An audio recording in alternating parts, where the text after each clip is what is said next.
seguimos insertos en esta geopolítica de la dominación. La gran cuestión es por qué si México o Latinoamérica tenemos tantos recursos naturales, gente tan brillante, donde por ejemplo México tiene su mayor número de poblaciones jóvenes, no es gente joven, en cambio diferente a Estados Unidos, que la mayoría ya no están tan jóvenes, pues eso implica que deberíamos de ser un país más potente, ¿no? Pero eso tiene que implicar, y regreso a la historia, con una redignificación y revitalización de la historia.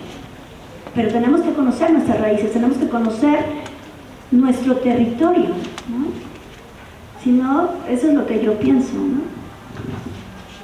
No sé.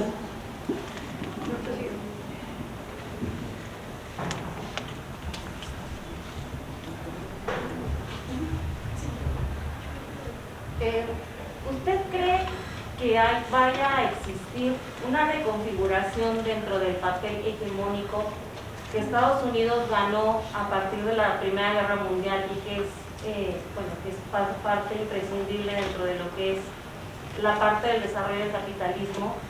Puede existir, desde hace muchos años se plantea, ¿no?, que China va a tomar ese papel hegemónico ahora. ¿Puede existir esa reconfiguración dentro de ese papel hegemónico? ¿Y por qué es tan importante determinar quién es el país hegemónico o dominante? ¿Qué pregunta, no? No, es que es una pregunta muy compleja. Yo estaba pensando, gracias por la pregunta, yo estaba pensando que ahorita ya no vamos por países, vamos por desarrollo científico-tecnológico. Lo que está apuntando, o sea, ya con suerte no es el país, ¿no?, sino el desarrollo científico-tecnológico, y lo peor es el armamento, ¿no?, que es lo que potencia a un país, ¿no? Y nada más quiero acotar, entonces la pregunta anterior, pues si nosotros no tenemos armas, maestra, no, porque estamos en la geopolítica de la dominación. Tenemos que buscar nuevos referentes de conocimiento, que empecemos a pensar la geopolítica desde otra parte. Regresando a tu pregunta, es muy compleja porque una de mis hipótesis, que ahorita estoy trabajando y con suerte no es la correcta, es mi hipótesis, lo acabo de decir, es que en realidad nunca se fue el socialismo, ¿eh? Lo que hizo, desde mi lectura, claro, es que como que fue, o sea, se enfermó, se fue, no sé, a meditar así en la otra parte y está resurgiendo, ¿no? Pero aquí hay algo que, por ejemplo, el capitalismo como el socialismo se fincaron en utopías. Sin embargo, ahorita ya vivimos, tanto capitalismo como socialismo, estamos en la distopía. ¿Por qué estamos en la distopía? Regreso, el armamento es lo que posiciona el poder de los países. No puedes tener una utopía cuando tu poder está en el armamento, en la destrucción. Empezando por ahí, ¿no? En la enfermedad, ¿quién importa el virus? Bueno, China. ¿Y quién tiene la cura? Que también es control, la vacuna, distopía, ¿no? Pero algo que aquí lo que sí hizo el capitalismo, hizo la globalización, infectó. O sea, hay un texto de Baudrillard, que es un filósofo, que va planteando que con la caída del muro de Berlín, con la caída del socialismo, con la caída del socialismo en Chernobyl, que está en Ucrania, paradójicamente, ¿no? O sea, explota donde está este armamento nuclear, ¿no? esta zona nuclear, y entonces infecta esta catástrofe nuclear se transfiere al mundo occidental. Entonces se derrumban las fronteras con la globalización, entonces el capitalismo infecta a la ex Unión Soviética. ¿Y cuál es la infección? El sistema capital, el capital, la reproducción ampliada del capital. Estaba leyendo un texto que se me hizo muy fuerte porque la mafia rusa, que es de las 10 mafias más poderosas del mundo, está en la cabeza, está un ruso y su segundo es un ucraniano. Y entonces ahí trafican de todo. El tráfico de personas, tráfico de niñas, etcétera, es producto de una sociedad de mercado, que tienes que mercadear con niños. Estaban vendiendo ahorita con el conflicto en Ucrania, estaban vendiendo niños. Los ucranianos estaban vendiendo, los chinos estaban vendiendo bebés ucranianos. Entonces tú dices, infectó todo, ¿no? ¿Por qué? Y con esto cierro, porque no hay historia, ¿no? Entonces, ¿hacia dónde se va a posicionar? Yo creo que aquí es una cuestión más de países como de sistema. ¿Qué sistema va a imponer sobre otro, no? Yo no creo mucho ya en esta cuestión tripolar, creo que es como todavía estos dos, para mí es una síntesis, lo peor del capitalismo con lo peor del socialismo, ¿no? Y estamos en una cuestión distópica, para mí, ¿no? Por favor. ¿Por qué algunos países que, digamos, que tratan plusvalía, hay trabajo salariado e inversiones, ¿por qué podemos decir que son socialistas también, digamos? Buenísima pregunta. Buenísima pregunta. Gracias. Hay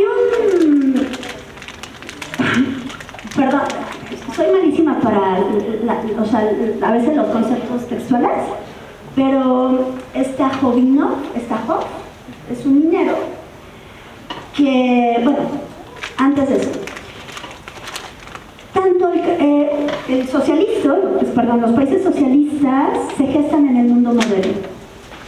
O sea, la modernidad, que es este expansionismo europeo, ¿no?, que se va occidentalizando, se gesta en Europa y a partir de ahí, bueno, y se va occidentalizando, pero se finca sobre algo que es el desarrollo científico-tecnológico y la industrialización del trabajo y de la vida. En ambos está. Entonces, por ejemplo, hay autores, uno de ellos es Vianney, que es un sociólogo, que dice que el socialismo lo que hizo es un capitalismo de Estado. Entonces, Stajov, regreso al punto, fue un minero que extrajo, no me acuerdo cuántas toneladas, en una noche, como algo análogo al fordismo, ¿no? Entonces, aquí tu pregunta es muy interesante porque hemos pensado, por ejemplo, Bátimo es un autor, ¿no?, que va sosteniendo esta tesis, que hemos pensado que el socialismo no es producto de la modernidad, cuando la modernidad, sus fundamentos están en este desarrollo tecnocientífico. Entonces, regresando al punto, el trabajo, que es un trabajo industrial, ¿no? O sea, en uno es diferente en el otro, o sea, en los dos es lo mismo, nada más que en uno, hipotéticamente, se extrae capital, ¿no?, bueno, plusvalor, y en otro no. Entonces regreso a la pregunta de tu compañera. O sea, es que las preguntas son muy complejas porque hemos pensado solamente el socialismo o el capitalismo desde un punto de vista productivo. Pero en una cuestión estructural tiene que ver con una cuestión de poder, tiene que ver con una cuestión de gobierno, ¿no?, de que si hay un gobierno estatista o no. Y entonces aquí, o sea, se va planteando que ambos se conjugan, pero en uno es el Estado como eje rector, ¿no?, y el otro hipotéticamente no, pero también aquí nos van planteando que el socialismo real, no lo que estaba planteando con suerte Marx, me explico. Pero en el socialismo real, pues sí había una cuestión de, vamos a decir, como de totalitarismo, que es el Estado, es el que regula la vida de la mayoría de las personas, ¿no? Aunque, y ya con esto cierro, pensamos que en el capitalismo la gente es libre, pero yo no creo que esas no están libres, ¿no? Hay un Brown, que es un autor que va planteando, yo cuando leí eso se me hizo muy fuerte, dijo, la mayoría de las personas se creen libres, pero dejan su vida de foco a foco, y dejan su vida para que el capitalismo se reproduzca, ¿no? Es lo mismo. Entonces cuando dicen, no, es que no hay gente pobre en el capitalismo, por favor, o sea, yo me acuerdo, ya fui a Acapulco y decía, bueno, hace bastantes años ya, criticábamos en Cuba, pero ahí estaban las niñas prostituyéndose. Es bien complejo eso, ¿no? Y es desde donde nos han dominado nuestra forma, nuestra percepción del mundo, ¿no? La peor dominación es la interna. no tanto la externa, ¿no?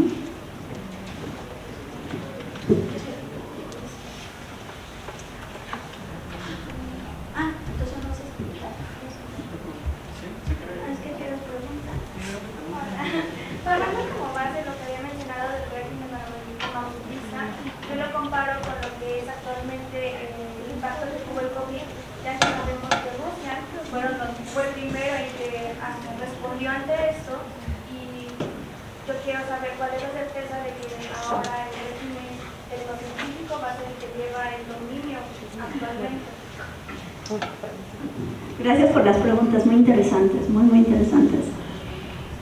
Porque desafortunadamente en este mundo de dominación, lo que lleva el control sobre los países es la destrucción.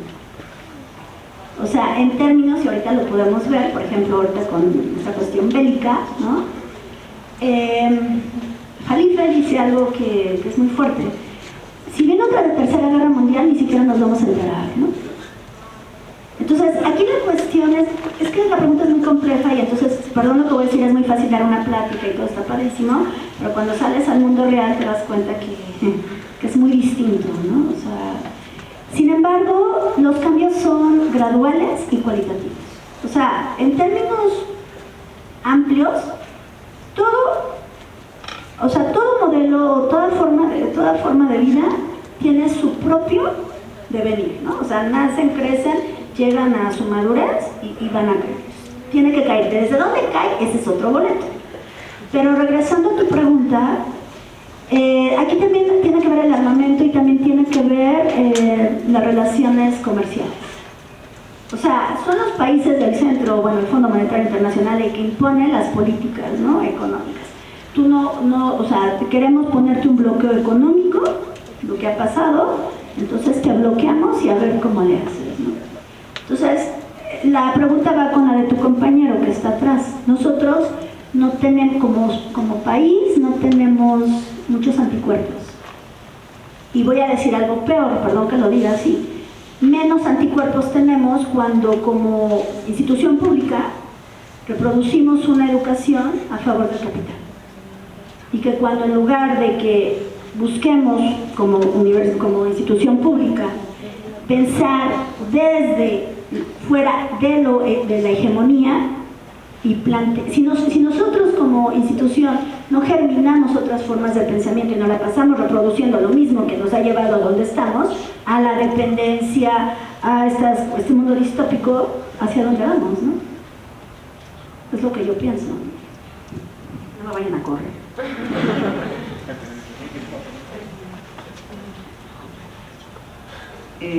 Bueno, me parece muy interesante. Yo iba a hacer una pregunta, pero dije, que participen los estudiantes. Mi pregunta va muy relacionada con la de, ¿cómo te llamas? Jacqueline. Con Jacqueline. En ese sentido, doctora, ¿cómo contribuye el Internet en este proceso de dominación de Occidente? Y creo que la pandemia de alguna manera nos hizo, ¿no? Entonces, yo ahí lo dejaría porque pues es muy amplia, pero vimos, ¿no? Todo eso. Entonces, ¿cómo desde tu estudio de lo que tú has estado trabajando, cómo lo miras? No, gracias, doctora Isabel, bueno, yo digo Isabel, gracias. Hay un autor que se llama Baudrillard, que es uno de los primeros que va planteando que lo virtual, que la realidad ha desaparecido nada más de lo virtual, ¿no? Y va deconstruyendo lo virtual, va deconstruyendo el tiempo y el espacio como nosotros lo conocemos. Sin embargo, la pandemia como que agilizó y como que a todos, y esto creo que todos lo vivimos, ¿no? O sea, creo que yo se los he dicho a los alumnos, o sea, yo los conocía en un iconito de este tamañito, y pues a partir de ahí se dieron las clases, ¿no? Pero, o sea, lo virtual ha estado antes de la pandemia, pero lo que hizo, y esto es bien fuerte porque más en estos momentos de la pandemia y de la guerra con algo que se llama la posverdad, que es la verdad ha desaparecido en aras de la propaganda, ¿no? Entonces, que no sé si recuerdan cuando empezó la pandemia, de que si había personas que les ponían, que estaban inyectando o metiendo en las rodillas, no sé si recuerdan todas estas cosas. O sea, había un sinfín de mentiras que se viralizaban para una forma de control. Entonces, ya para cerrar, el internet, yo voy a decir una cosa, yo no estoy a favor de esta idea de que nada es bueno ni nada es malo si son como si